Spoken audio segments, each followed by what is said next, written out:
لما يكون حد في شارعنا ميت وينادوا عليه في الجامع.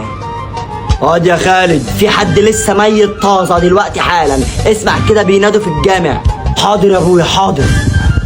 توفى الى رحمة الله الحاج عبد القادر التواب. مين ياض مين؟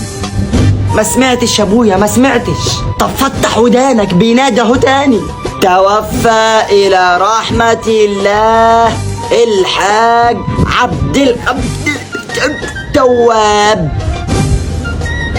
بيغني راب ده ولا ايه؟ ما سمعتش يا ابويا برضه. الله يخرب بيت امك يا ابن طرشه. طب استنى هيقول الجنازه فين ونبقى نحضرها ونعرف مين اللي ميت. ماشي ركز بقى ركز. والجنازه الساعه 4 عصرا بمسجد الغفر سليم. ها يا ابني في مسجد ايه؟ ثواني هقولك. والجنازة الساعة 4 عصرا بمسجد الغفر سليم. ها يا زفت طمني، لا يطلع جدك واحنا مش عارفين في مسجد ايه. في مسجد الغفر المرسلين.